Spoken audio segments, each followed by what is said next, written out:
Selamat pagi semua. Salam sehat, kembali lagi berjumpa di live IG Rumah Sakit Dian Harapan. Hari ini kita kembali lagi di program Bincang-Bincang Sehat. Bersama saya Dr. Manli. Hari ini kita akan membahas tema yang sangat umum di masyarakat tentang obesitas. Bagaimana kita menghadapi atau menghindari obesitas? Hari ini sudah hadir bersama saya dokter spesialis gizi klinik, seorang ahli mengenai gizi. Saya sambut Dr. Heidi, spesialis gizi klinik. Selamat pagi dokter. Selamat pagi Dr. Manli, senang berjumpa dengan dokter dan seluruh yang menonton saat ini, keluarga besar Rumah Sakit Dian Harapan, juga masyarakat sekalian. Terima kasih dokter, senang berjumpa dengan dokter.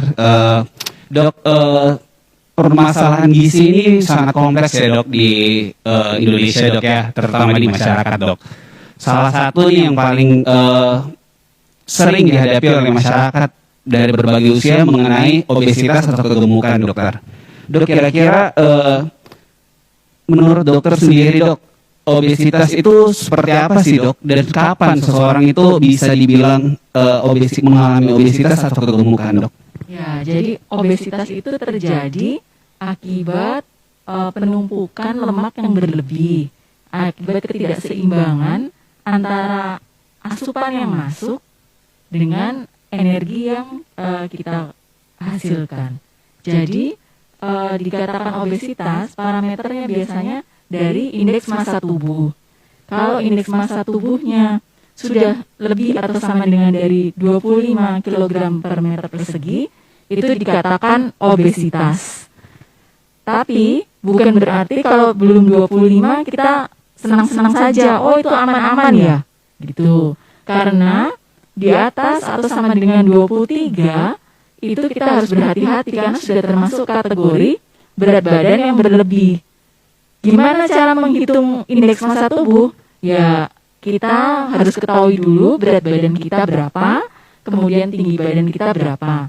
Jadi hitungannya adalah rumusnya berat badan dibagi tinggi badan kuadrat.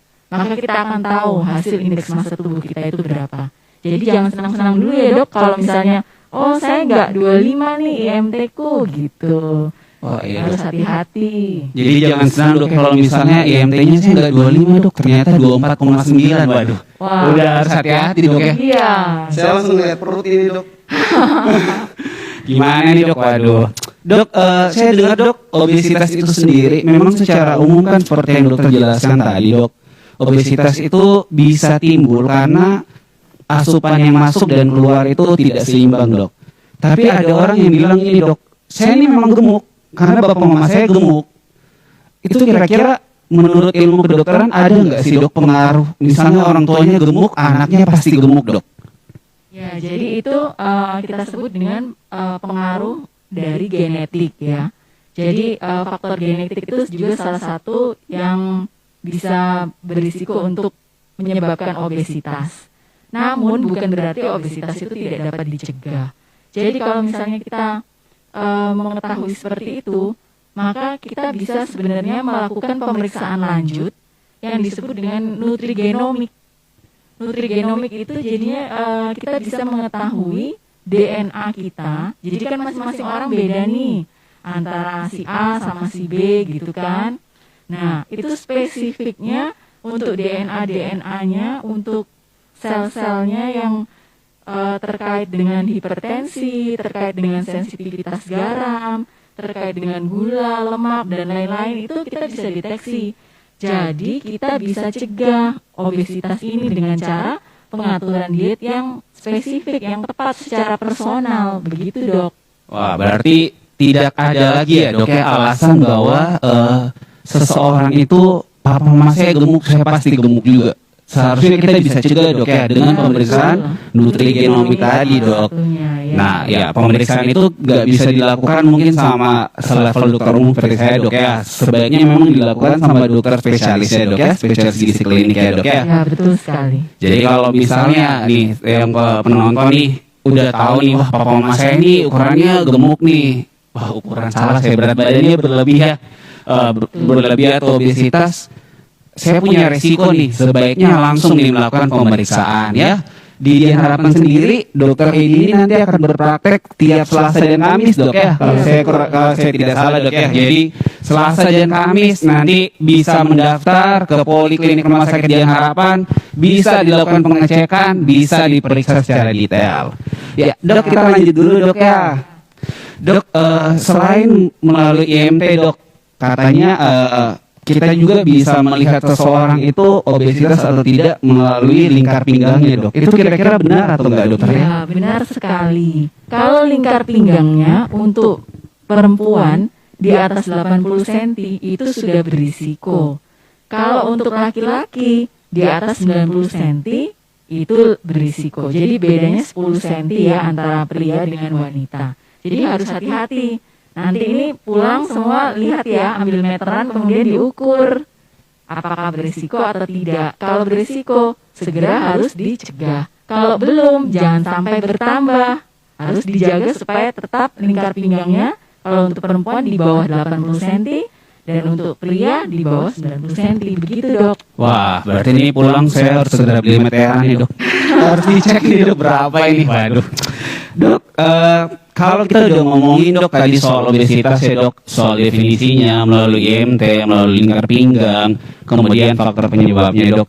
Kira-kira obesitas itu berbahaya gak sih, Dok? Karena kan banyak masyarakat sekarang yang ngomongnya, saya gemuk tapi sehat kok.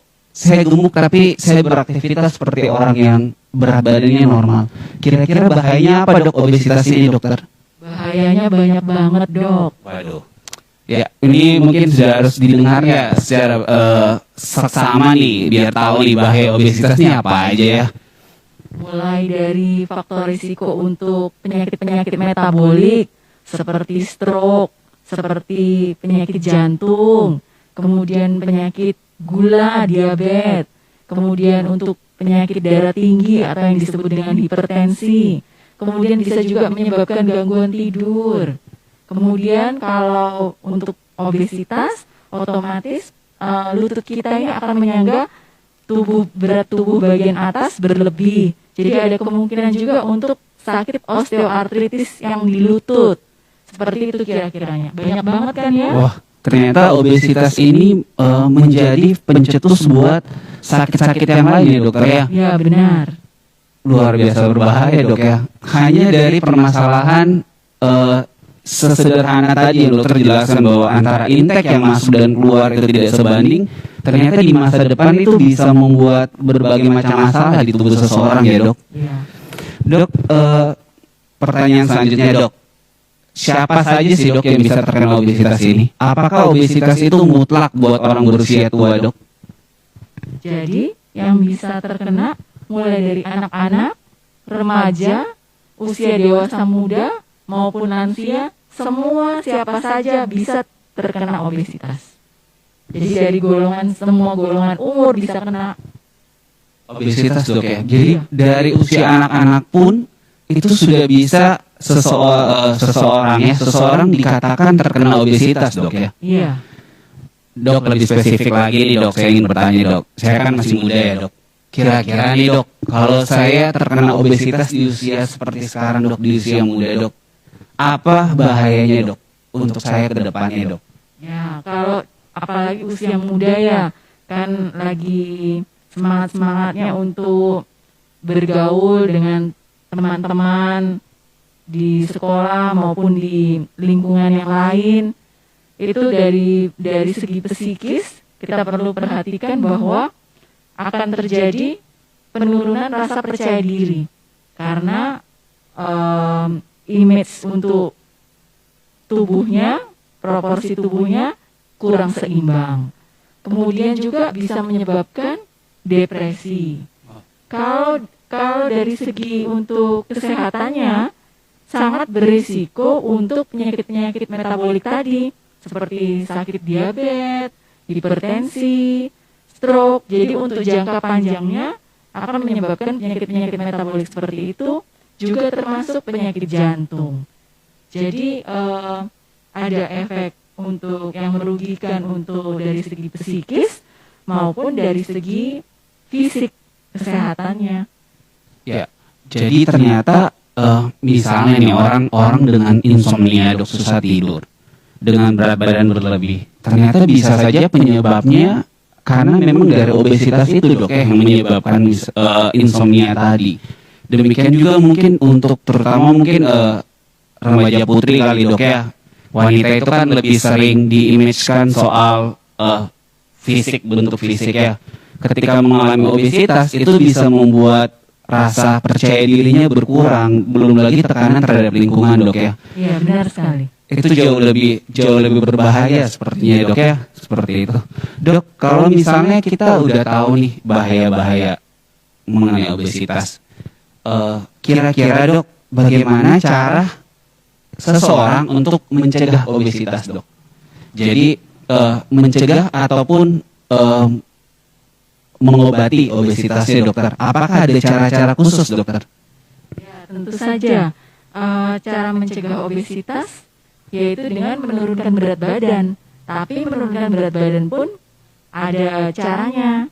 Tidak bisa langsung turun drastis seperti itu karena nanti akan menyebabkan komplikasi yang tidak diinginkan.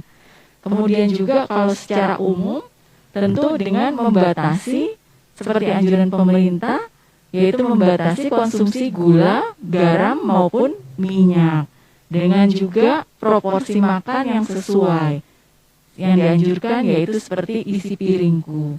Dengan proporsi setengah dari porsi piring kita terdiri dari buah dan sayur. Setengahnya lagi terdiri dari karbohidrat dan protein. Jadi tidak nasi atau mie yang 3/4 dari isi piring kita, tapi kurang dari itu. Kira-kira seperti itu. Baik dok, sebelum kita lanjut lagi, dok, saya mau memberikan kesempatan buat penonton yang menonton live IG kita di hari ini dokter ya. Jika ada pertanyaan, ada hal yang membingungkan, bisa langsung dikirim saja ke kolom komentar. Nanti akan dijawab langsung oleh dokter Heidi, spesialis gizi klinik ya. Jadi dok, balik lagi soal tadi dok. Kembali lagi bahwa obesitas ini harus dicegah dok, dan pemerintah sendiri ternyata udah ada program dok ya dari Kementerian Kesehatan namanya isi piringku. Iya benar. Setengah dari isi piring kita seharusnya sayur dan buah. Iya. Sisanya baru nasi, karbohidrat ya dok ya, kita bilangnya bisa nasi, ubi dan proteinnya tahu, tempe, ikan dan lain-lain ya. Jadi kebiasaan itu kayaknya harus kita rubah dok ya. Soalnya orang Indonesia kebiasaannya nasinya ini kayak gunung siklop dok. Terus sayurnya hanya seperti rumput di atas nasinya dok ya. Ini kebiasaan ini kayaknya sudah harus kita belajar sekarang. Di mana-mana kita mintanya sayurnya yang banyak ya dok. Iya betul sekali. Jarang ada sayur nih dok. Atau maksudnya makan ke fast food bawa sayur sendiri dok di tempat makan dok. Ya, jadi itu adalah konsep yang paling simpel sebenarnya dok ya, buat mengurangi berat badan, buat mencegah obesitas. Kita dari asupan intake-nya, asupan masuknya makanan sendiri kita atur lebih banyak sayur dan buah. Iya. Benar ya dok? Setengah dari porsi makan kita. Setengah dari porsi makan kita ya dok. Dok, kalau kita ngelihat nih dok di infotainment atau YouTube lah dok, banyak banget nih sekarang tuh metode-metode diet dok. Misalnya ada yang dengan metode fasting, makan cuma boleh jam 2 siang sampai jam 6 malam.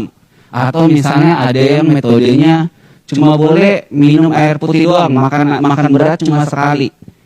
Dengan metode diet seperti ini dok, apakah metode diet ini bisa bermanfaat ke semua orang? Misalnya saya dok, saya pengen nyoba metode fasting dok. Ya mungkin berhasil ya dok di penemunya dok. Apakah itu bisa dok diterapkan di semua orang dok? Jadi untuk metode-metode diet yang ada itu kita tidak bisa terapkan kepada semua orang. Karena ingat slogan bahwa no one fits for all. Jadi tidak ada yang cocok untuk semua orang. Yang ada adalah personalized diet, yaitu diet personal untuk masing-masing individu. Karena setiap individu itu berbeda, genetiknya berbeda, pola makannya berbeda, kesukaannya berbeda, kebiasaan aktivitasnya berbeda. Kira-kira seperti itu. Jadi kita harus melakukan pemeriksaan lanjut untuk menentukan diet yang tepat untuk kita.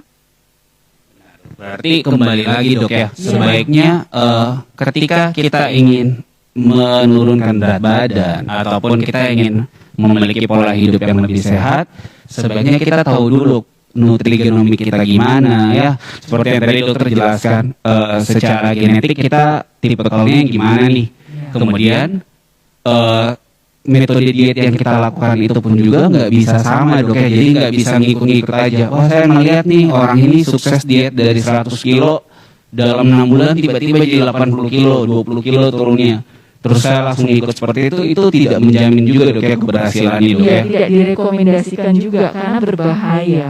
Justru lebih berbahaya dok, Iya. seperti itu dok.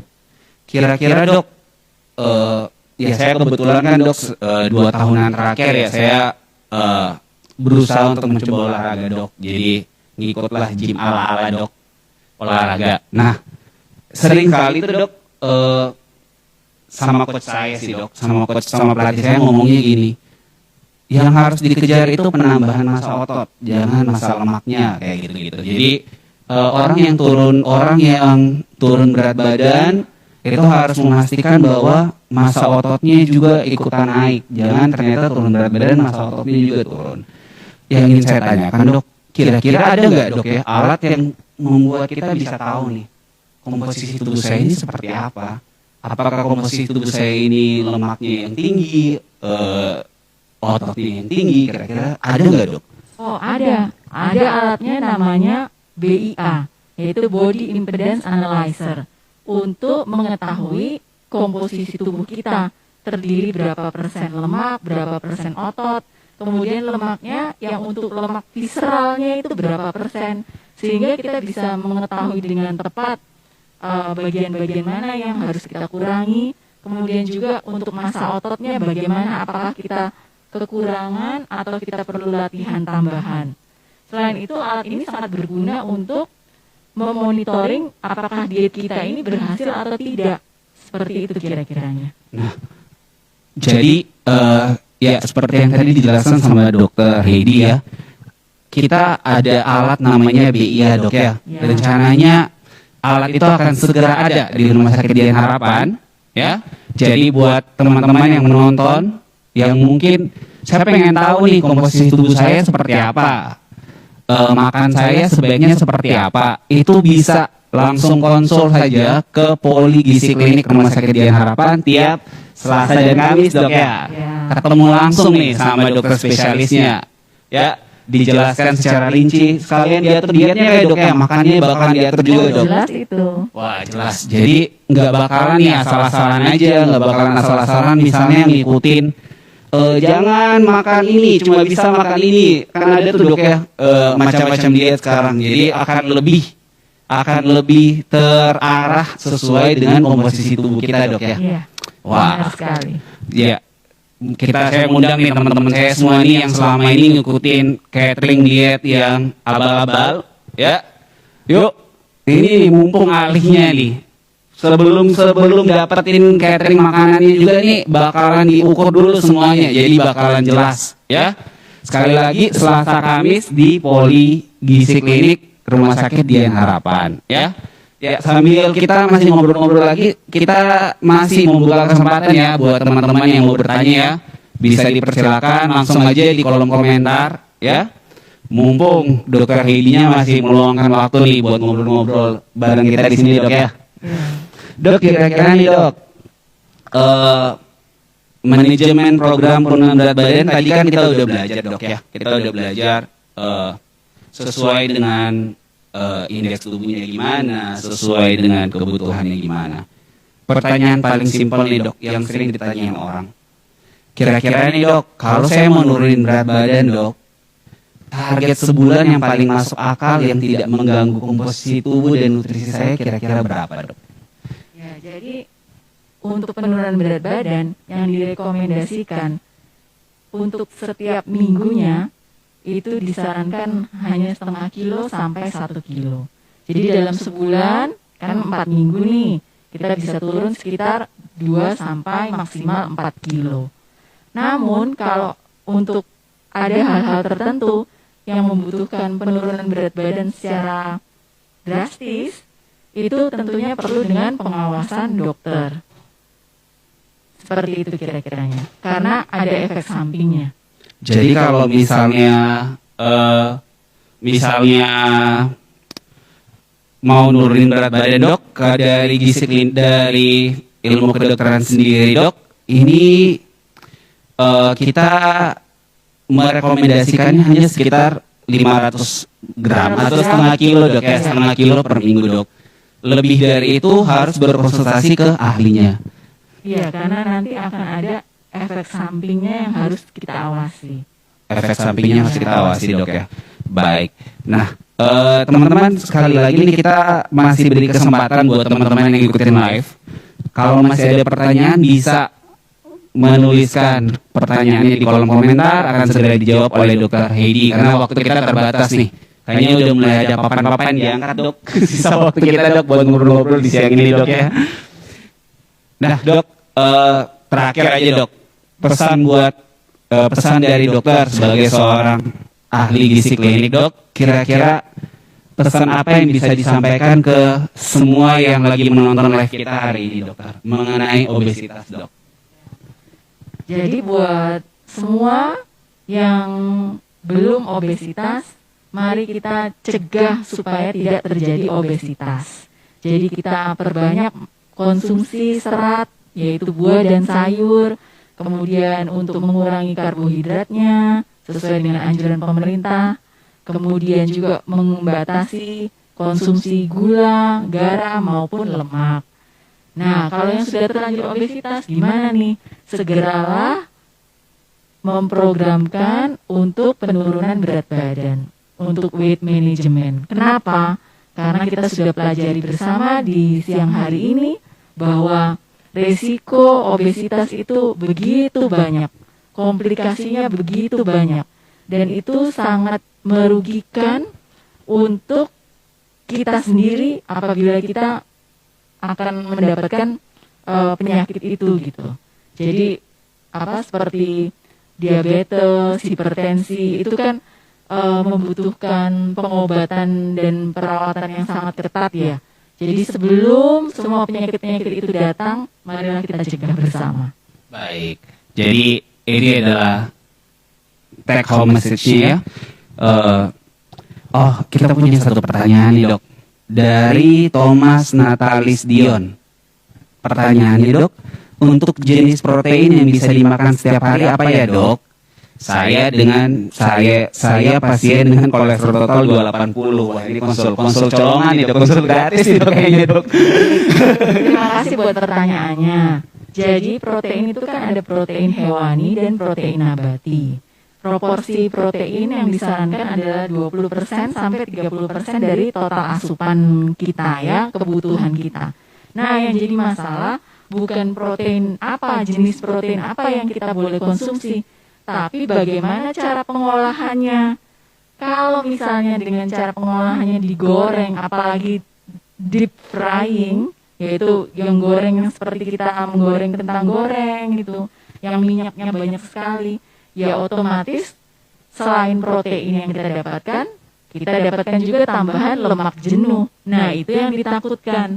Jadi pada intinya untuk protein, apabila hanya ada hiperlipidemia ya, dislipidemia ya, tadi dikatakan tidak ada untuk komplikasi lainnya, ya semua protein tidak masalah untuk dikonsumsi. Tapi sekali lagi kita perhatikan adalah cara pengolahan.